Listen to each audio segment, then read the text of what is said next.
Hey, what's up guys, Mike back with another video, and this is going to be my first PC build in almost 8 years. I've had my system and it's been running on an AMD Phenom triple core for the last 8 years. Now, I've been making YouTube videos now for about 3 months and I don't play games, so I never thought about upgrading my PC and it never really did anything wrong. Now that I'm trying to edit videos, I needed a budget build, I needed something that I could use that will enhance my editing software just a little bit. So, enjoy the video, let's check it out.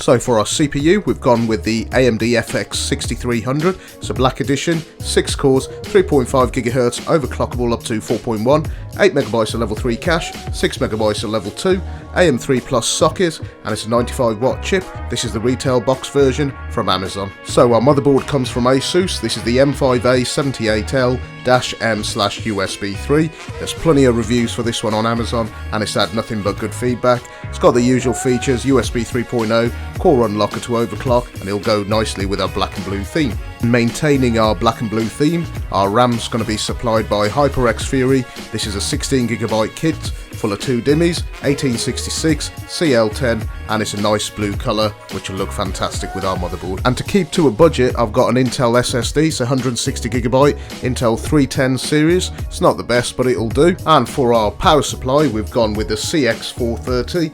This is an 80 plus bronze and it's from Corsair. You can't really go wrong for £12. Thank you, eBay. We've got 2 Arctic F12 fans. These are pretty cheap, again off Amazon, and we've got 2 of those to go to the top of our case. And finally for our GPU, we're going to use this R7250.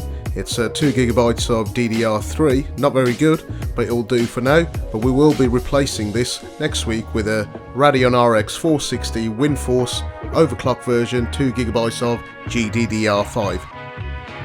So it's taken a little while. We've got the PC case back to its former glory. The only thing I have left is a little LCD screen in here that I managed to get off Amazon for a couple of bucks, and it shows the temperature in Celsius and Fahrenheit. We've cleaned all the filters for the top. So you got 2 120mm intake fans. I'm not into a gamer case or anything like that, so this suits me perfectly. There we are. So that's our case ready. Let's get on with the building. Starting with the motherboard.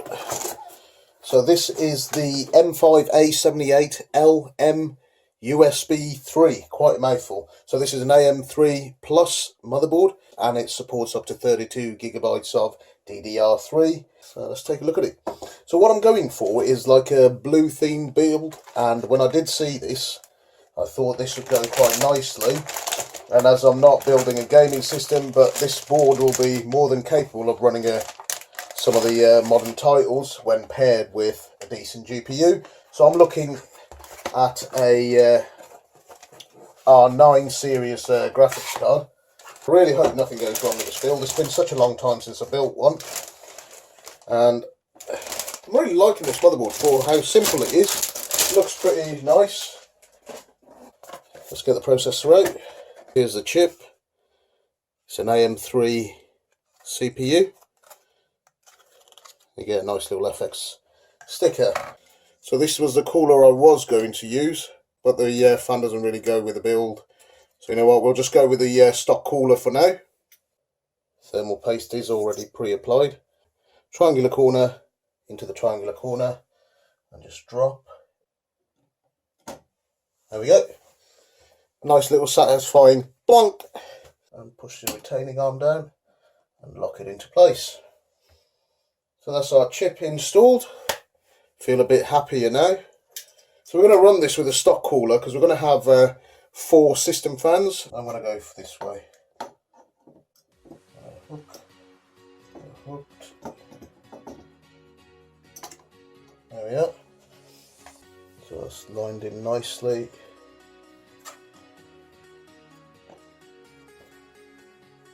Once you go in, what am I doing wrong?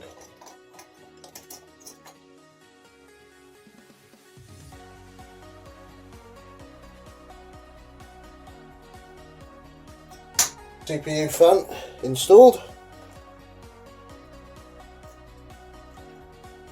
One of those neat freaks. It has to be neatly done. So like so. We'll shorten that by half.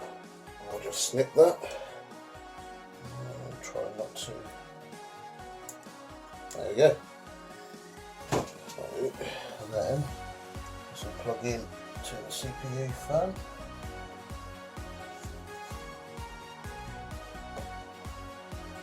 Like so. Blue HyperX Fury.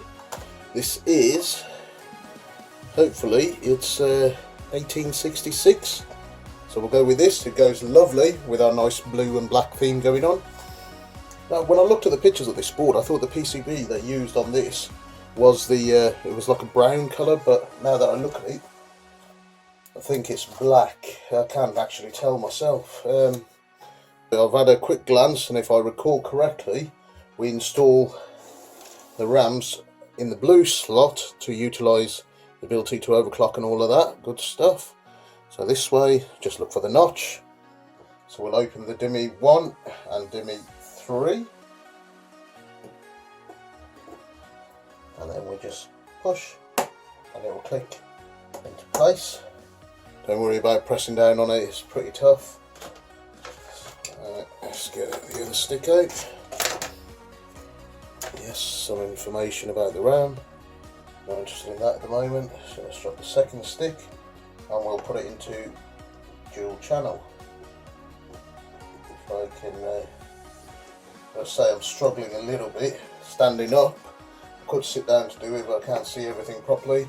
I've got a couple of slip discs in my back and they're playing up. So again, we'll push one side, clips in, look at that. Alright, make sure it's seated. That's locked into place. So we've got our GPU in. Just salvaged this out the old PC until now. Now you can actually see a nice little blue theme going on, because the back of this card is blue as well, so the whole thing is looking pretty swank. So now let's install the rear I/O.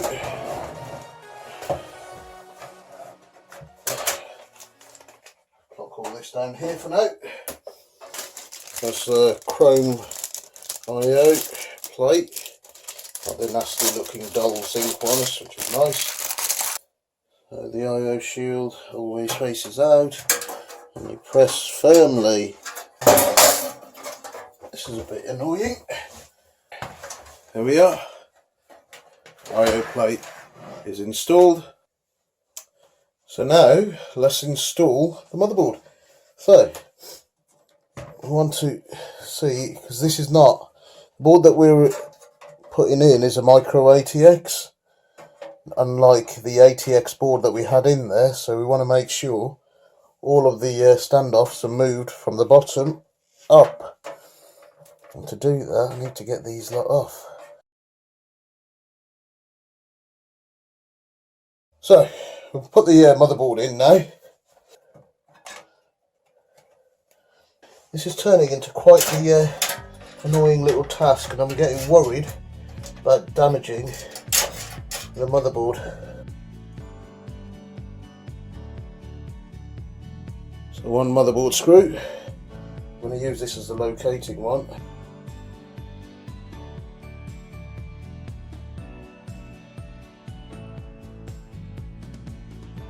See if we can get this GPU back into the case.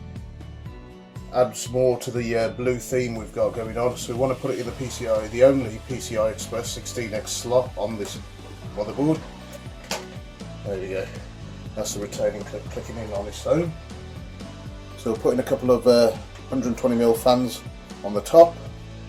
So the 120mm fans that we have are these Arctic F12s. These are one of the most popular basic budget case fans you can buy. So let me show you. They don't have LEDs or anything like that, as far as I'm aware. So let's just switch it out a little bit.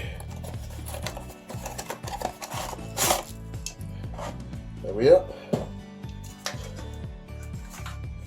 So they've got a fairly decent length, and these are 3-pin So we want it to expel air, so we want the arrow facing up, whatever this was. So we'll put these up this way. So we've got 2 intakes at the front, 2 exhausts at the top, 1 exhaust at the bottom.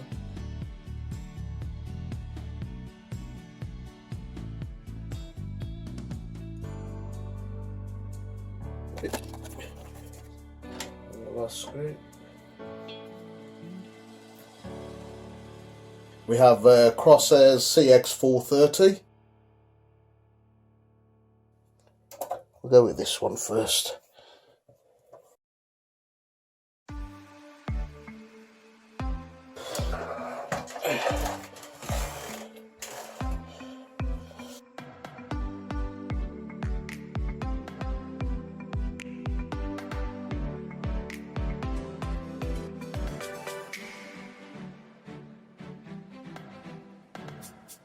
So the system light's on, so with the power supply at least works. Let's power it on, see if everything works.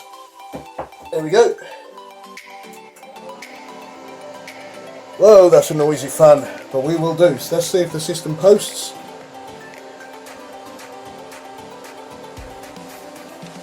Not posting.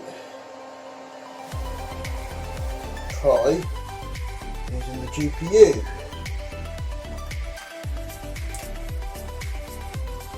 I've taken the GPU out and one of the top fans not working for whatever reason, but it's working now.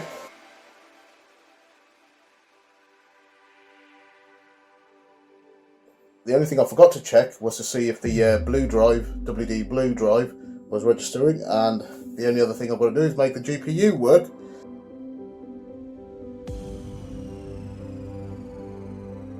Now I've attached this silent mode cable to the rear exhaust fan, and that's running nice and quietly now.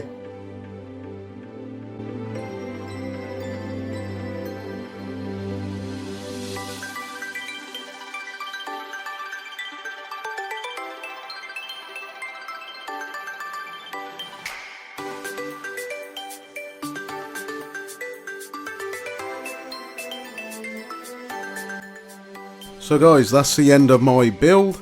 Now, what I want to address is, was this build worth it? It definitely was. Now, so far to date, I've spent well under £250. My budget for this build was around £400. Now, if I decide to go with an RX 460 for around £120, I can still come in well under my budget. Now, I could spend a little bit more and go for a 4GB RX 480, but that just depends if I want to game. So, as you saw, I did run some benchmarks. I run Time Spy and Skydiver on Firestrike. Now, what I will say is now that I've upgraded, I can render a 5-minute clip in about 15 minutes, or depending on how many tracks are in the video on Sony Vegas Pro 13, and I've tried it on 14 as well. A 1-minute clip I can render out in a little over 2 minutes, like I say, depending on the number of tracks I'm using. On an average, I'll use 3 tracks, and yeah, my time to render out a video has improved drastically, and it's really good, and I'm really enjoying using the PC.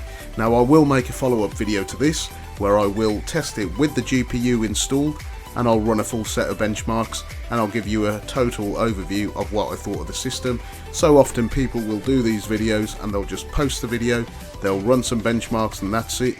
I want to actually live with this system for about a month, and I'll make another video after, so I'll let you know what it feels like to live with the system, and if I do love it still, or will I be upgrading to an i5 system. So guys, thank you for watching.